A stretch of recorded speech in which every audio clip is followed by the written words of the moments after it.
Picture this scene, which is rarer than Homer passing a donut shop without stopping.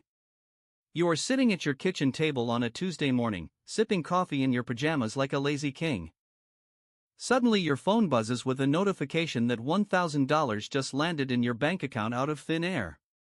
Not because you worked overtime at the plant, or because you sold your kidney on the black market, but simply because you own shares in companies that decided to share their profits with you, like generous billionaires. It sounds like a dream, right? Like finding out you're the heir to the Burns fortune. Well, what if I told you this dream is absolutely achievable, unlike your dream of becoming an astronaut? The math behind it is simpler than you might think, even for someone who failed remedial arithmetic. My name is Barry, and I help people understand how to build wealth so they don't end up living in a dumpster. If you're curious about creating passive income streams that could replace your soul-crushing day job, listen up. Make sure to hit that subscribe button right now, or don't, and stay poor forever. Give this video a thumbs up if you find it helpful, or if you just like being told what to do. Now, before you start imagining yourself as some Wall Street wizard counting stacks of cash on a yacht, let me bring you back down to earth faster than a falling anvil in a cartoon. Earning $1,000 per month in dividends isn't a get-rich-quick scheme designed by a monorail salesman. And it is definitely not something that happens overnight, like growing a third eye from radiation. But here is the thing that might surprise you more than a competent government employee. It is also not as impossible as most people think, it just requires patience, which you probably lack. The real question isn't whether it can be done, because obviously it can. The question is how much money you actually need to invest to make it happen without robbing a bank. Here is where things get interesting and where most people get completely confused, like Ralph Wiggum in a library. The amount of money you need depends entirely on something called dividend yield. This is basically the percentage of your investment that gets paid back to you annually in cash. Think of it like this: if you put money in a savings account that pays 2%, you know the drill. Dividend yields work similarly, except instead of boring bank interest, you get paid by actual companies. You are getting paid for owning a piece of their business, which makes you a capitalist. But here is where it gets tricky, and this trips up even experienced investors who should know better. Not all dividend yields are created equal, and chasing the highest yield is like chasing fool's gold. It looks shiny from a distance, but it might just be a painted rock that leaves you broke. Let me paint you a picture so vivid even Barney could understand it through a haze. Imagine you are shopping for dividend stocks and you come across two tempting options.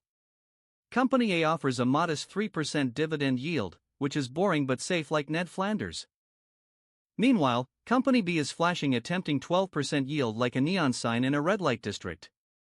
Your first instinct might be to think, well, that's obvious, I'll take the 12% and get rich. But hold on there, speed racer, before you crash your financial car into a wall. That 12% yield might be there for some very uncomfortable reasons, like a hidden structural defect.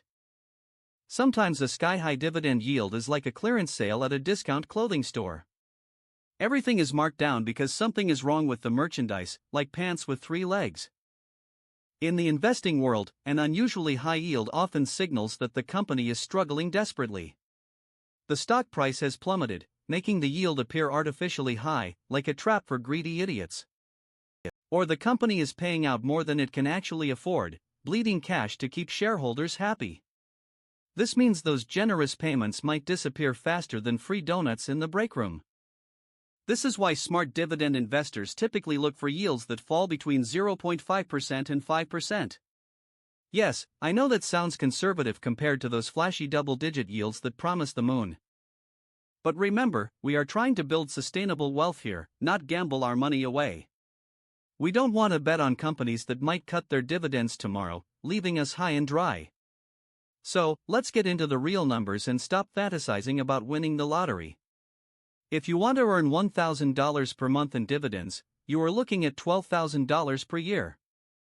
Now, depending on which dividend yield you are targeting, the amount of money you need varies dramatically. And I mean dramatically, like the difference between Mr. Burns' bank account and mine. Let's start with the conservative approach, which is about as exciting as a lecture from Principal Skinner on a Sunday. You invest in a broad fund yielding 3%, holding companies that are boring but reliable like a concrete block. Think of local utilities or massive retailers where everyone shops because they have no soul. They aren't making headlines, but they pay you month after month, unlike your deadbeat brother-in-law. With a 3% yield, you need approximately $400,000 invested to hit that $1,000 monthly target. I can hear you gasping at that number like you just saw your grandma in a bikini. $400,000 is more than most people's houses are worth, assuming the bank doesn't own them. But before you click away to watch cat videos, stick with me because there is a silver lining. It is not just about the immediate income, these companies increase their payments over time. It is like getting an annual raise without having to beg your boss or survive a performance review. Some companies have been increasing dividends for 50 years straight, which is longer than most Hollywood marriages. Imagine if your salary went up automatically every year just for breathing. That is the dream. But maybe you are thinking, Barry, I don't want to wait decades to build up $400,000. That is a fair point. Nobody wants to be rich only when they are too old to enjoy it. There is a different approach called growth investing, which is for people who like roller coasters. Instead of focusing on income now, you invest in companies that pay peanuts but grow like radioactive weeds. With this approach, you might need $2.5 million to get $1,000 a month in pure dividends. That sounds insane, like trying to buy the power plant with a jar of pennies. But here is the kicker, the value of the shares grows so fast you can sell small pieces. You create your own dividend by selling small chunks, which feels like cheating but isn't. I know what you are thinking, that sounds complicated and I thought we were talking about passive income. You are right to be skeptical. True passive income means sleeping while checks arrive. There is something deeply satisfying about earning money while you are literally doing nothing else. Then there is the middle ground, which is usually the smartest place for normal people to be. You track the overall market, getting a mix of growth and income like a balanced breakfast. Targeting a 1.5% yield, you'd need roughly $800,000 to generate that monthly grand. It is still a substantial amount, but notably less than the pure growth strategy requires. You benefit from the market's historical tendency to go up, assuming we don't blow ourselves up. Now, I haven't even mentioned the specialized approaches that act like shortcuts through a dark alley. They can get you to the target with less money, but they bite if you aren't careful. Let me tell you about some of these specialized approaches because this is where investing gets spicy. And by spicy, I mean potentially profitable, but also painful like eating a Carolina Reaper pepper. One popular strategy involves sector-specific investing, which is putting all your eggs in one basket. Then you just hope and pray that basket doesn't have a giant hole in the bottom. Energy companies often offer yields around 5%, meaning you'd only need about $250,000 invested. Sounds great, until the price of oil crashes and your portfolio looks like a crime scene. Ask anyone who invested heavily in oil recently how that worked out for them. It wasn't pretty. It has been a roller coaster ride that would make even a seasoned thrill-seeker vomit. Sector investing is essentially making a bet on an entire industry, like betting on horses.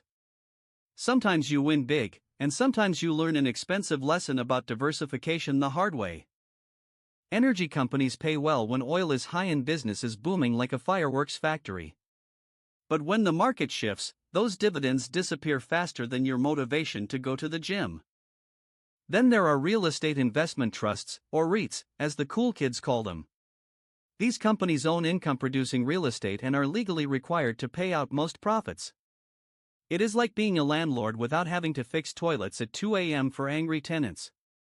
Many REITs offer yields in the 4 to 6% range, getting you to your goal with $250,000.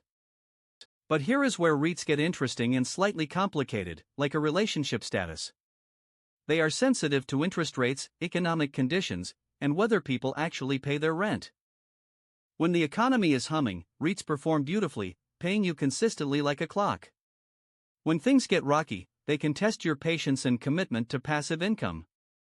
Then there is the individual stock approach, where things get really dangerous. This is like deciding to be your own fund manager without any of the training or tools. Some stocks offer yields of 8%, meaning you could hit your target with just $150,000. Sounds tempting, like a siren song luring sailors to crash against the rocks. But when you pick individual stocks, you are putting all your faith in one management team. Sometimes it works spectacularly, and you feel like a genius for a few months. Other times, you wake up to find your high-yield stock cut its dividend by half. Surprise! The business isn't doing as well as everyone thought, and now you are holding the bag. I have seen investors chase high-yielding stocks like they are chasing the latest fad diet. They end up disappointed when the results don't match the hype, leaving them hungry and broke.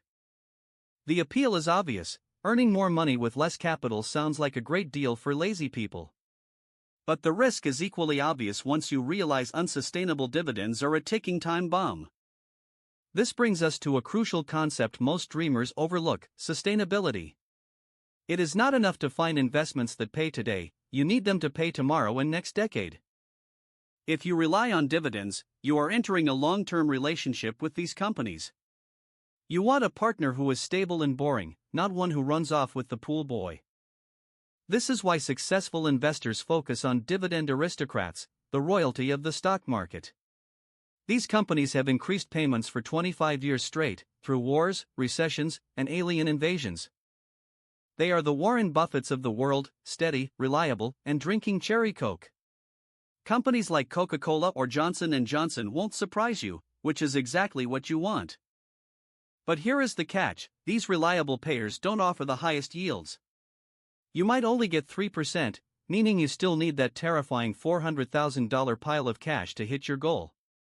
But the trade-off is that this income is as reliable as gravity. It tends to grow over time, protecting your purchasing power from the invisible thief called inflation. Now let's talk about timing, because $400,000 sounds like an impossible mountain to climb. You don't need to come up with this money all at once unless you rob a casino. Most successful investors build their portfolios gradually, brick by boring brick.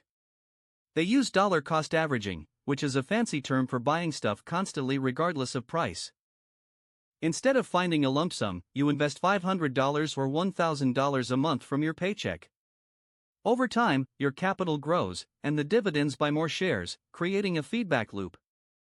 It is a financial snowball effect, but instead of rolling downhill, it rolls toward freedom.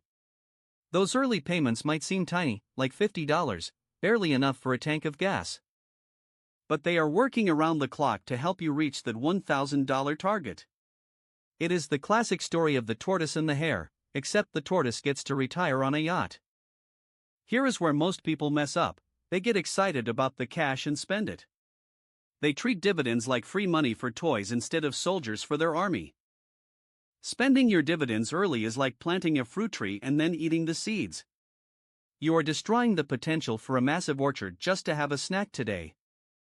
When you reinvest, you are telling your money to go make more babies while you watch Netflix. It is the closest thing to real magic, turning a small pile into a mountain. Let's give you a reality check about reinvesting, which is as exciting as watching paint dry in real time. Let's say you start with $50,000 in a fund yielding 3%, earning you $1,500 in the first year. If you spend that on takeout, you remain broke. If you reinvest, you now have $51,500 working for you. The next year, your yield is calculated on the larger amount, creating a snowball of cash. After 10 years, that original investment could be worth nearly $70,000 without you lifting a finger. After 20 years, it's close to $90,000, producing serious income while you nap on the couch. Now imagine combining this with monthly contributions, like adding gasoline to a bonfire. Suddenly, that impossible $400,000 target looks achievable, like beating Homer in a spelling bee. But we need to address the elephant in the room that ruins every financial party: taxes. Ignoring taxes is like planning a road trip to Capital City and forgetting to bring gas money. If you hold these in a regular account, Uncle Sam treats your dividends like his own personal piggy bank. $1,000 in income might only leave you with $700, which feels like a kick in the teeth. This is where accounts like IRAs become your best friends, shielding you like a force field. Inside these accounts, dividends compound without the tax drag, accelerating your journey to freedom. Now, I am going to say something controversial that might make dividend zealots sharpen their pitchforks. Focusing solely on dividends when you are young might actually slow down your wealth building. Companies paying high dividends are handing you cash instead of using it to grow the business. It is like a farmer eating his seed corn instead of planting it for next year's harvest. For young investors, total return matters more. You might only need $200,000 in growth stocks to equal $400,000 in dividends. You can create your own dividend by selling small pieces, which is mathematically superior but emotionally harder. But I get it, receiving cash feels real, while watching a graph go up feels like a video game. There is a psychological benefit to getting paid for doing nothing that cannot be ignored. If dividends keep you motivated to save, then they are the right strategy for you, regardless of the math. The best investment plan is the one you actually stick to when the market crashes. So there you have it, the not-so-secret formula for generating $1,000 a month without working. Whether you need $400,000 for safety or less for risk, the path is right in front of you. The real question isn't whether you can do it, it is whether you will start today or keep procrastinating. Every massive portfolio started with a single share, so stop making excuses and buy one.